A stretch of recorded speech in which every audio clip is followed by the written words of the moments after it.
Hoje, Tempo Real, recebendo aqui no estúdio o prefeito da cidade de Teresina, Silvio Mendes, completando 100 dias de gestão. Prefeito Silvio Mendes, boa tarde, seja bem-vindo. Boa tarde, Joelson, boa tarde quem nos assiste, Lívia, Elivaldo. Estamos prestando conta, obrigado pela oportunidade. Obrigado, prefeito, por aceitar aqui o nosso convite. Aqui ao meu lado, Lívia Pessoa e Elivaldo Barbosa. Boa tarde, Lívia. Boa tarde, Joelson, Elivaldo, prefeito e, claro, quem está conosco em casa. Elivaldo Barbosa, ótima tarde, Elivaldo. Olá, Joelson, Lívia, o prefeito Silvio Mendes, boa tarde para você que está em nossa companhia. Prefeito, 100 dias de gestão, geralmente essa data é considerada um marco, né, nas gestões dos estados, municípios, para que se faça uma avaliação. É o tempo que, juntando com a transição, foi possível entender um pouco da situação da máquina pública, é o tempo de deixar as coisas preparadas para, enfim, implementar medidas. Como é que o senhor avaliou esses 100 primeiros dias na cidade de Teresina, comandando a cidade? É uma gestão bem difícil do que as outras que a gente já teve a oportunidade de cuidar da cidade, mas a gente começa primeiro dando os passos certos. Tivemos a sorte de ter uma equipe muito boa, que dá o melhor de si, pessoas experientes, outras nem tanto, mas estão correspondendo até acima da expectativa. Então, assim, estamos cuidando daquilo que é possível cuidar, resolvendo os problemas possíveis. Eu sou um administrador de conflitos do dia a dia para atender a população nos seus direitos básicos e, naturalmente, avançar naquilo que for possível, nos investimentos onde a população reclama com direito. É preciso que a gente... Isso se define, né, agora nesse começo de conversa de uma maneira muito interessante, como uma pessoa que administra conflitos. Isso. Nos 100 dias, é mais de conflitos? É um período onde se tem mais essa pauta conflitos para serem solucionados? Quando você tem dificuldades de qualquer natureza, a gente tem que nomear prioridades, né? Por exemplo, você tem que ter uma equipe, é o primeiro passo. Segundo, você tem que ter dinheiro para pagar a conta e tem que assumir com responsabilidade, contratar aquele que pode pagar. Isso a gente tem, de janeiro para cá, a gente tem conseguido assim se comportar e todos estão entendendo. Mas a pressão é muito grande. Por exemplo, o que me causa mais angústia é você não oferecer emprego para quem precisa. E Teresina é muito carente. Temos algumas iniciativas, por exemplo, a gente está discutindo com o SEBRAE, o Banco do Nordeste, a própria Prefeitura, Gelson, fazendo um novo modelo de você proporcionar renda a quem não tem. Seja o governo do município, do estado ou da União, ele praticamente não tem capacidade de absorver toda essa mão de obra. Então, está montado da seguinte forma, assim, bem resumida. A prefeitura está fazendo uma pesquisa, que mercado é esse que nós temos, junto com o SEBRAE e o Banco do Nordeste, para poder saber onde é que nós vamos qualificar a mão de obra, treinar, financiar, o Banco do Nordeste tem dinheiro para fazer isso, e acompanhar tecnicamente no negócio que você vai ter certeza que vai dar certo, seja na zona rural, seja na zona urbana. Então, eu estou jogando todas as minhas fichas aí para acabar o sofrimento de muita gente que não tem renda para comprar remédio, comprar comida. Já é possível imaginar quantos empregos se geraria com uma medida como essa, prefeito? Não. A gente tem, segundo o Lopes, que é o superintendente do Banco do Nordeste, o banco tem dinheiro para fazer, para bancar isso. Então, quanto mais fizer, melhor. Né? Eu vou jogar minhas fichas aí. Prefeito, outro ponto também muito latente da sua gestão e de toda em Teresina é em referência à saúde. O senhor colocou um prazo de uma situação de emergência de 90 dias em relação à pasta, já se encerrou. O senhor foi a Brasília conversar com o novo ministro da Saúde, Alexandre Padilha. Quais são essas novas metas da pasta da saúde em relação a essa prestação de serviços à Teresina e o atendimento desses pacientes? Lívia, Gelson, Livaldo, vocês me chamaram para prestar conta, então ontem à noite, antes de dormir, eu fiz essa pesca aqui, tá aqui. Se vocês permitirem, eu posso ir ponto por ponto. Pode, claro. E aí vocês vão questionando para explicar melhor aquilo que eu não disser bem. Saúde, Lívia. Saúde é uma área crítica no Brasil inteiro. Começar pelo subfinanciamento. Quer dizer, o Congresso Nacional disse que o SUS é um direito universal de todos, ele é integral para qualquer coisa e é equânime. E não se cumpre em lugar nenhum do Brasil. Esses 3 princípios são constitucionais, principalmente pelo subfinanciamento. No caso de Teresina, a gente tem dificuldades. Basta dizer o HUT, que atende o estado inteiro, ele tem um déficit mensal de mais de 20 milhões de reais. E não sobrevive assim. Filas pelos corredores e tal. Precisa aumentar o número de leito HUT? Sim. Ele foi campeão, foi o mês que ele mais fez cirurgias, foi no mês de janeiro, depois de 17 anos que nós construímos. Mas a gente não tem essa garantia de financiar como ele precisa. E claro que nós vamos expandir o número de leitos com a garantia de ter o custeio, para pagar quem fornece, quem faz, quem opera. Tem que ser assim. A gente não pode estar nem se enganando e muito menos enganando os outros, né? Mas esse é o caminho. Vamos para o meu resumo? Pô, vamos lá. Educação.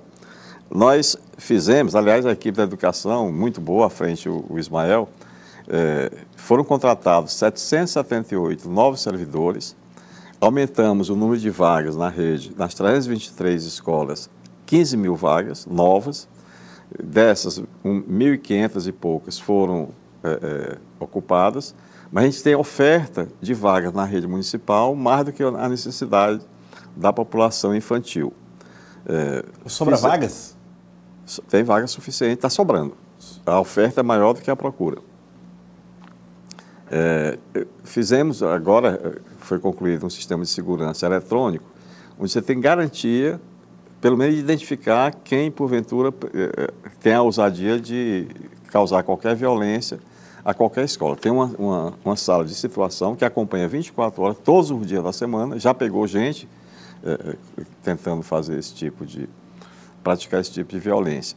E a família sabe que o filho, na hora de chegar, onde é que está, como é que faz, isso nos dá uma certa tranquilidade. Na saúde, nós chamamos mais gente ainda do que na educação.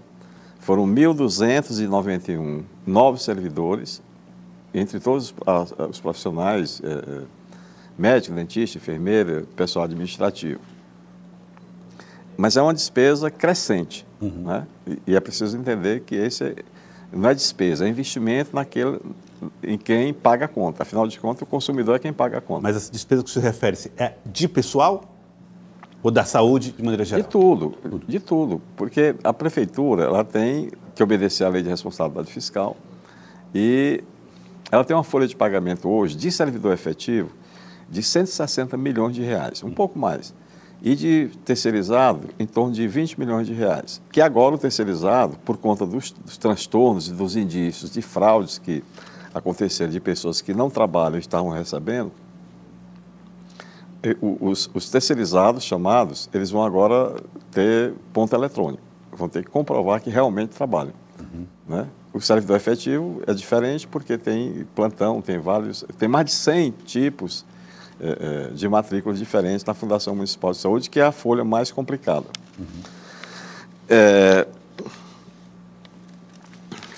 Nós estamos tomando algumas providências no sentido da gestão propriamente dita. Por exemplo, nós vamos acabar o uso de papel na gestão, para tornar mais rápida o atendimento à população, que acompanhe, por exemplo, quem joga lixo na rua, quem comete alguma infração de trânsito, enfim, tornar mais... E isso vai gerar uma economia, por incrível que pareça, em torno de 2 milhões de reais mês. Só pela substituição do papel pelo processo digital. Isso, exatamente. Veja só o volume de papel que não serve depois para porra nenhuma, porque você faz um arquivo morto que nunca vai precisar quando você procurar e precisar. Sendo digitalizado, não. Vai ter como não só ser mais fácil o acesso, mas a prestação de contas que fica mais assim, visível, mais transparente, que é a obrigação nossa, quem faz gestão pública. Isso envolverá qualquer um dos gestores da prefeitura? Qualquer um, acesso à população. Educação. Acesso à população. E aí, naturalmente, convergindo para esse mesmo entendimento, está já colocado à disposição da população algumas praças com internet, com Wi-Fi, que você pode acessar usando a Prefeitura de Teresina, faz um pequeno cadastro, que a lei manda fazer assim, mas eu tenho nas praças, no Parque da Cidadania, lá no Mucambinho, no Parque Matias Matos, no Mercado do Disseu e do Satélite. Algumas bibliotecas já estão utilizando E, naturalmente, você tem que usar de forma ilimitada, num lugar como na Ponte Estaiada, por exemplo. Já está instalado. E onde não funcionar, comunica para a gente que é para fazer a correção devida. Mas a gente quer ampliar para todas as praças, para todos os mercados, onde a pessoa possa estar conectada com o mundo. Internet grátis. Internet grátis com Wi-Fi.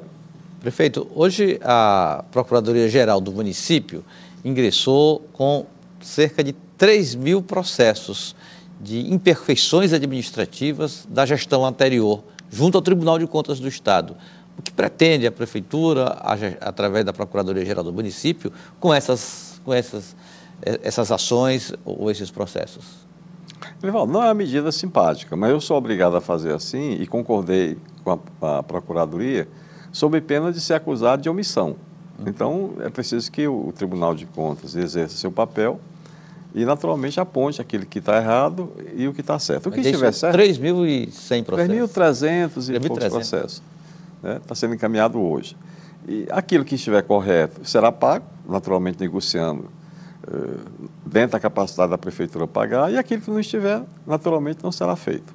Prefeito, também o senhor falou sobre essa questão da responsabilidade e dessa fiscalização da prestação de serviços do município. O senhor anteriormente havia falado sobre os garis que estavam recebendo sem trabalhar. Essa situação foi resolvida, foi sanada? Surgiram outras que o senhor possa falar ou citar? Essa do gari especificamente sim, porque foi uma declaração de uma empresa terceirizada que disse na audiência no Tribunal Regional do Trabalho que tinha aproximadamente 1.000 garis que estavam na relação e não estavam trabalhando. E claro que isso não é decente, né? Então, qualquer coisa que seja irregular, naturalmente os órgãos de controle, seja Tribunal de Contas, seja Câmara, apontará o que está errado, o que está certo a gente faz, o que está errado deixa de lado. Agora, prefeito, o senhor também, eu estava lá na entrevista no Palácio da Cidade, e o senhor não só fez o balanço dos 3 meses e 10 dias, como também apontou desafios. O que chamou mais atenção foi a meta de conseguir o equilíbrio financeiro até o final do ano, até dezembro deste ano. Está distante, o que falta é um desafio, assim, complicado para a Prefeitura cumprir. O senhor acha que as finanças estão em situação delicada na gestão municipal? Veja só, qualquer empresa, seja pública, privada ou na sua casa, você tenta ganhar mais dinheiro, gastar menos e, naturalmente, ter capacidade de investimento, né? É o que a Prefeitura faz nesse momento. Então, por exemplo, nós tivemos que fazer o Refis, que é uma forma de você melhorar a arrecadação e o contribuinte, o cidadão que esteja devendo qualquer autuação, IPTU, o que quer que seja, a Prefeitura ele fica isento de pagar multas e juros. Então, é uma oportunidade de a pessoa ficar quites com a Prefeitura. E a Prefeitura, ela tem arrecadado dentro da previsão, já foram pagos dívidas de mais de 4 milhões de reais, que faz muita falta a gente. A meta lá, segundo a Secretaria de Finanças, era de cerca de 35 milhões, né? De ter acesso a 35 milhões. A receita própria da Prefeitura gira em torno de 230 milhões, alguma coisa nessa linha. Existe alguma perspectiva de aumento de receita? E como é que seria a estratégia nessa direção? Bom, a gente tem que sempre procurar aumentar a receita. É proibido aumentar imposto, ninguém aguenta mais pagar imposto mais do que se paga, e fazer o bom uso do dinheiro público. Por exemplo, nós estamos em dificuldades, acho que é de conhecimento público. Mas ontem à noite, é uma novidade aqui para contar para vocês, eu recebi, dentro do dia, que é na quinta-feira, eu recebo as pessoas que não tenham gente importante para marcar. A porta é aberta, ontem recebi mais de 30 pessoas. Então, eu recebi um grupo de mulheres que vendem livros usados ali na Praça do Flipisa. E olha só, era uma atividade comercial provisória, que nós, no meu tempo, a gente colocou lá na Praça do Flipisa, e que virou permanente. E serve tanto para aumentar a renda de muitas famílias, são 350 famílias que sobrevivem da renda daquele negócio. E virou, em vez de ser só no início das aulas, o ano inteiro. Então, elas chegaram lá, Gelson, com um projeto, elas pagaram um arquiteto, que se eu tivesse na Prefeitura não precisaria, eu acho que isso é do interesse da cidade, inclusive da revitalização do centro, mas é um projeto muito simples, de baixo custo, eu considero, em torno de R$1 milhão, que não é 1 milhão, sempre é um pouco mais. E eu comprei o projeto. Então, mesmo nesse aperreio que a gente tem, nós vamos recuperar a Praça do Flipisa, colocar ela num lugar digno, São 118 lojas, que eu acho que a gente vai conseguir tirar aquela casa do meio da praça e, naturalmente, amplia o número de lojas, porque tem mais gente precisando. Então, fazer como a gente fez com os ambulantes lá com o shopping da cidade, que também é outra solução que está por vir. Porque já tem aí 300, 400 ambulantes no centro da cidade, que é preciso ter muito cuidado de como resolver esse problema. Eles são frágeis do ponto de vista social e econômico. Então, é um desafio. O Jesus Filho, quando a gente assumiu a primeira vez, nós fomos a Brasília e ele acompanhou, junto com os ambulantes. E quando a gente conseguiu recursos, que depois foi para outro rumo, para construir, e terminou o shopping da cidade sendo feito com recursos da Prefeitura de Teresina. Então, o shopping é da cidade, pertence aos teresinenses. Quem está lá vamos dizer, é um permissionário. Mas ninguém é proprietário daquilo ali, pertence à Prefeitura. Perfeito. A população mandando mensagens para nós, pelo 999100066, a Aureliana Lacerda, ela mandou uma mensagem, primeiro parabenizando o senhor pela melhoria no atendimento lá na UBS do Renascença 1, e ela faz uma pergunta que eu acho que casa muito com essa agenda que o senhor tem na quinta-feira. Ela quer saber se o senhor ainda tem porta aberta para atender pessoas no gabinete. Obrigado, Aureliana. Toda quinta-feira à tarde é dedicada a isso. Eu saí ontem tarde da noite atendendo a todos. Isso, mas e como é que é feito? Aberto. Faz uma agenda com a Célia, com a secretária. Uhum. O Colasso está aqui mandando mensagens. Boa tarde, prefeito. Gostaria de saber a respeito de distribuição de fardas escolares de graça. Alguns alunos ainda estão esperando em algumas escolas, é o que ele fala. Esse ano não teve, porque a gente chegou, não deu tempo de fazer, junto com a matrícula, a medição. Mas no ano que vem, com certeza, será feito. Já no final do ano, a gente vai pegar as medidas necessárias, mas os alunos da escola pública municipal terão, sim, fardamento escolar. Direito a fardamento. Fardamento escolar, o tênis e a mochila. Prefeito, o senhor falava sobre esse equilíbrio entre investimento e pagar as contas que a prefeitura possui. Quando foi no período do carnaval e eu conversei com o senhor, foi me dito uma expectativa sobre o São João, que é uma festa popular, as pessoas também têm essa movimentação econômica. A prefeitura está se preparando para isso? Vai ter um evento promovido pela cidade no período do São João? A prefeitura vai apoiar naquilo que for possível. Mas me chegou uma proposta que eu não me atrevo a aceitar, mas é uma festa de São João, como se faz Campina Grande, Petrolina e tal, mas de recursos da ordem de 16 a 18 milhões de reais. E nós precisamos, sabe de quê? De botar o restaurante popular para funcionar e que funciona a partir de segunda-feira.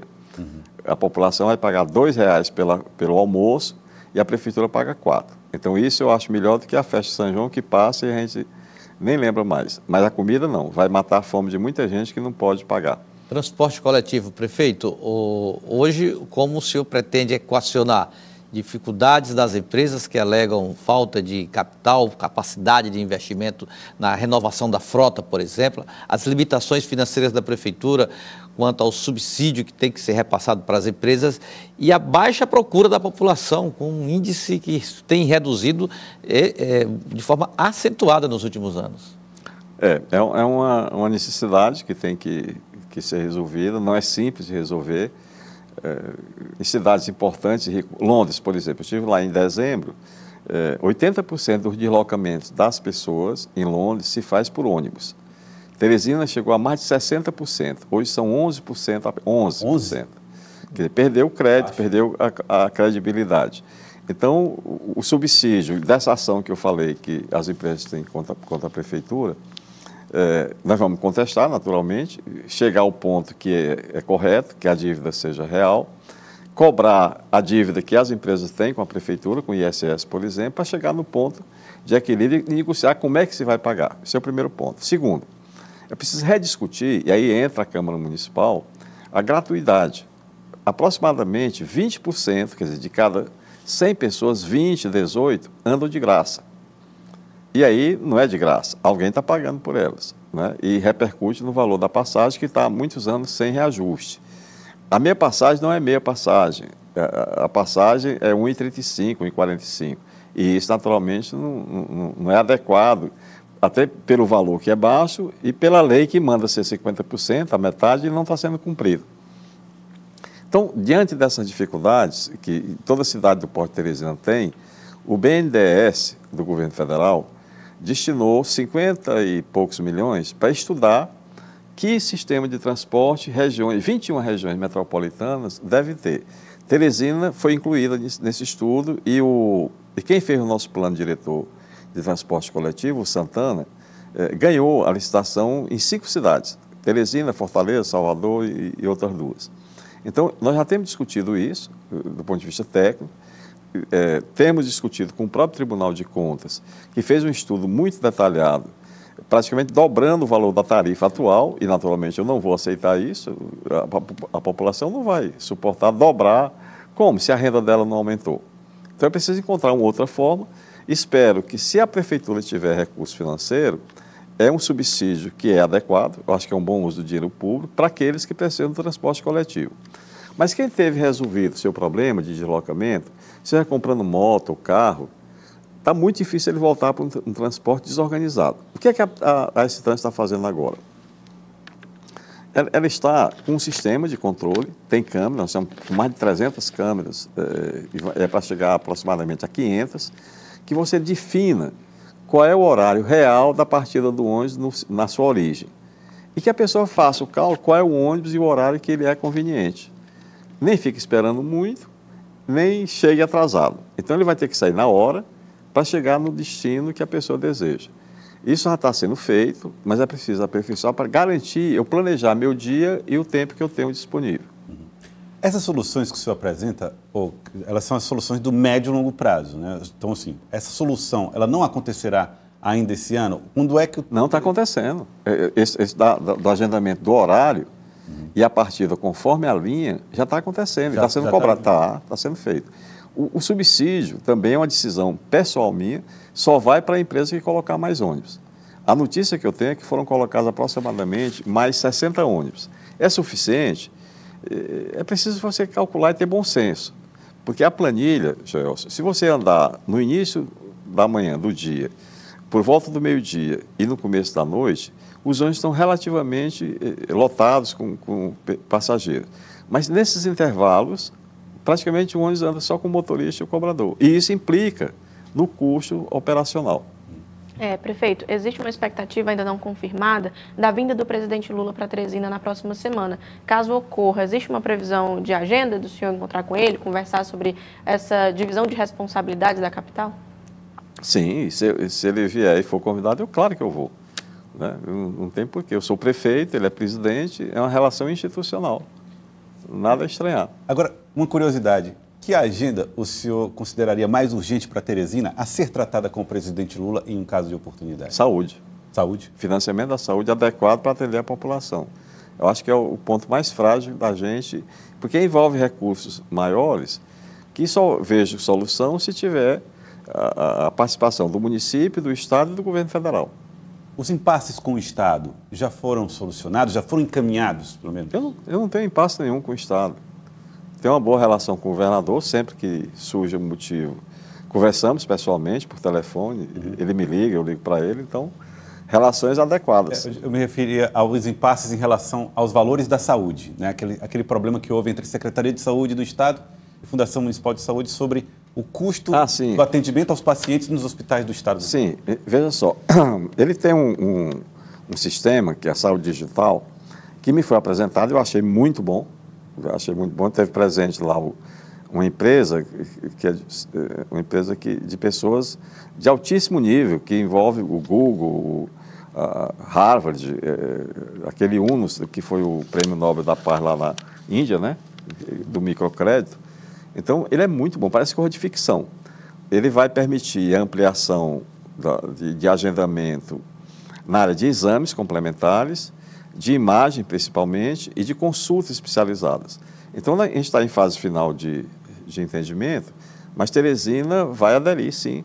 É preciso que a gente amplie, até porque diminui, de certa forma, você aumenta o acesso à prestação de serviço e diminui o custo, proporcionalmente.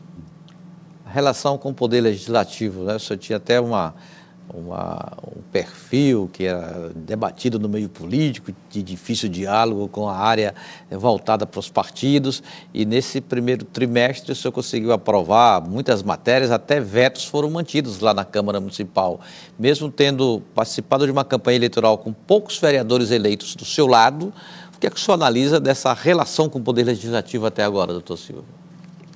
Elivaldo, eu peço a Deus todo dia que me dê sabedoria e que me tome a vaidade que eu tenho. Eu tenho ainda um pouco de vaidade pelo que é possível fazer. Eu peço a Deus que se abstenha de me dar que me cultive outras virtudes. Então, eu digo sempre, eu nunca tive uma relação de querer cooptar quem quer que seja. Não. Quem quiser ir comigo vai, quem não quiser, me desculpa, mas a gente vai naquilo que acredita. Volto atrás, peço desculpas, mas a relação com a Câmara, ela é adequada, a atual. Talvez alguns não entendam, por conta desse movimento, por exemplo, da Sara. A Sara pediu para sair porque a Confederação Nacional de Judô mandou que ela fizesse a opção entre a Prefeitura e a Confederação. Ela me pediu a opinião e disse, Sara, a decisão é sua, mas eu acho que a sua profissão, a sua carreira é uma judoca premiadíssima, campeã olímpica, mas a decisão é sua. E ela resolveu sair, porque a nova direção da Confederação mandou que ela fizesse a opção. Foi lá o Zé Neto. Aí estranharam, fizeram um bocado de argumentações, que é muito fácil eu fazer meu juízo de valor sem ter conhecimento. Por que o Zé Neto, que é de um partido que não me apoiou na campanha? A campanha passou. Eu preciso que cada um olhe por Teresina, não é por mim.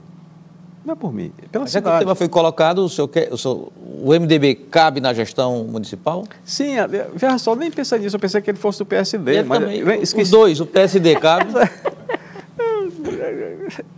Claro que a gente tem que ter um partido, mas para mim não é relevante isso. Mas por que o Zé Neto? O Zé Neto, que é do PSD, mas na verdade foi candidato pelo MDB, que não me apoiou, qual é o problema? Eu recebo o pessoal do PT, homologuei inclusive uma lei que está sendo elogiada. Quem foi que fez? O Dudu, aquele povo que faz barulho nas motos. Tá, venha de onde vier, que for de benefício da cidade, cumpra-se. E a gente agradece. A proibição do cadron, né? Aquela descarga. Cadron, que eu não sabia nem o que era, mas é aquele negócio que faz barulho. Tá certo, eu homologuei. Agora, por que essa história do PSD? O Júlio César, deputado Júlio César, que eu conheço desde o banco do Liceu, né, quando a gente ia a pé, no sol quente, que a gente nem bicicleta tinha, o Júlio César, como deputado, foi o deputado que mais ajudou Teresina. O Júlio César viabilizou a gestão de Teresina. Quando a gente entrou com a ação contra o Tribunal de Contas da União, para que a gente aumentasse o fundo de participação do município. O resultado disso é que Teresina recebeu, eu só recebi um mês, mas o Elmano recebeu a gestão dele, o Firmino recebeu, o doutor Pessoa recebeu, todo mundo recebeu a partir de uma ação que foi feita por nós lá atrás, em 2010. Ela foi liberada por uma desembargadora no último dia de 2010. Eu recebi só um mês, mas ficou o benefício para a cidade. Sabe quanto foi, Gelson, que Teresina recebeu? Em torno de 1 bilhão e 600 milhões de reais. Entendeu? Prefeito. Então, eu sou não grato ao Júlio? Sou. Sem isso, Teresina seria bem diferente. Dessa forma, existem algumas narrativas que são criadas baseado nisso. E eu entendo que o senhor não quer falar sobre 2026, mas muito se fala sobre o apoio ao Senado. Teresina é o maior colégio eleitoral, então citam-se especulações. O nome de Ciro Nogueira é uma certeza por ele ter ajudado o senhor na campanha? O senhor Ciro Nogueira? Sim, sem dúvida. Porque ele apoiou o senhor na campanha, mas não é por isso, é porque eu acho que ele merece. Fora esse ponto, existe a segunda vaga, o segundo voto. Existe já um diálogo, alguma pretensão, algum favoritismo em relação aos candidatos Marcelo Castro e Júlio César? Não tem. Tanto o Marcelo como o Júlio César foram contemporâneos meus no Liceu. Essa amizade é longa, é familiar até. Você vai escolher dois. Primeiro que eles decidam quem é que vai ser candidato, ou se são dois, ou aparece um terceiro. Não sei, está muito longe. O que eu posso te dizer, Lívia, é que eu sou eleitor do Ciro, por todos os motivos, pelos compromissos sempre assumidos. Nunca fiz acordo nenhum, além disso, administrativo nenhum. Quando eu fui convidar a Eliane, a mãe do Ciro, não foi porque ela foi mãe do Ciro, é porque ela tem experiência. Né? E eu convidei primeiro ela, sem consultar o Ciro. E ela disse, olha, talvez o Ciro não concorde. Eu liguei para ele dizendo, olha, eu peço que você não vete. Eu preciso da Eliane aqui, que tem feito um belo trabalho. Olha só, segunda-feira vai ter a abertura do mercado, do restaurante popular. Vem lá da Sem Caspa. Ela retirou todos os venezuelanos da cidade. perto de 300, porque senão a gente ia cortar o Bolsa Família. Trabalho da Eliane. As crianças, filhas dos venezuelanos, que estavam sendo usadas para poder sensibilizar as pessoas a ajudar financeiramente, quem tem idade está matriculado na rede pública. Ela já fez um cadastro dos moradores de rua, dizia que Teresina tinha 1.500 moradores. Não tem, tem um pouco mais de 300. Muitos de Timon, que também merecem o nosso respeito. Então tem uma série de iniciativas lá da Sencasp e da equipe da Eliane em benefício dos mais frágeis. A nossa opção é pelos mais pobres, muito claramente.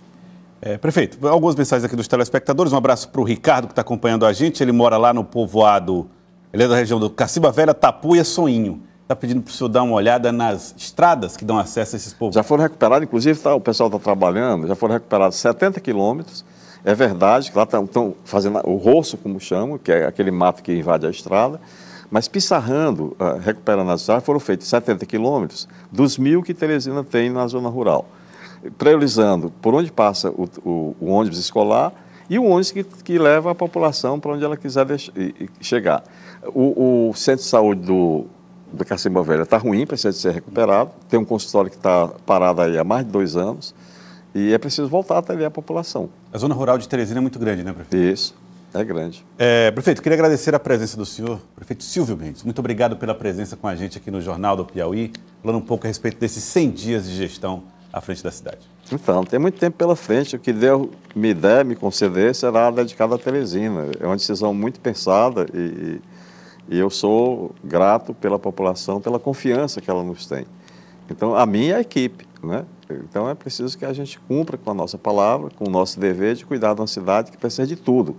Olha só, eu posso aqui até agradecer publicamente. A Justiça Federal nos deu 150 computadores, outro tanto de impressora, 3 veículos que estão na saúde, na Guarda Municipal. A Receita Federal hoje nos deu mais de 3 milhões de reais em mercadorias apreendidas, mais de 10 mil oxímetros, que mede o oxigênio da gente. Vai equipar o quê? Desculpa. O HUT, as UBS, os hospitais, dado pela Receita Federal. Mas vem computador, vem celular, vem roupa, que vai ser distribuída a quem mais precisa. E tem uma figura, um piauiense, chamado Fernandinho, que tem um negócio de bet, né? Um cara simples, vencedor, né? Encontrei com ele em Brasília semana passada, e ele me dizendo que ajudava as pessoas com cesta básica. E eu nem sabia, nem conhecia. E ele disse que queria ajudar famílias carentes de Teresina, de forma anônima. Eu estou dizendo aqui para agradecer publicamente um piauiense que honra a nossa terra. Então ele disse, olha, eu posso dar para Teresina 500 cestas básicas. Escolha quem é uma entidade carente que eu quero lhe dar. Eu escolhi, sabe quem? A Associação dos Carroceiros, né? Um dos que mais precisa, né? A Tina, que é presidente da associação. Então, 500 cestas, que é ele que vai entregar diretamente lá, por acreditar na indicação que seja adequada. Então, a gente agradece gente desse tipo. E tudo quem quiser ajudar a Teresina é bem-vindo. A prefeitura está de portas abertas. Muito bem, está aí. Fernandinho, quem empresário ali da região do Parque Rodoviário ali, é a família. Esse pobre, que é um vencedor. Muito bem. Prefeito, obrigado pela participação. Obrigado a vocês. Obrigado pela oportunidade que está prestando contas. Muito obrigado. Obrigado ao senhor pela presença.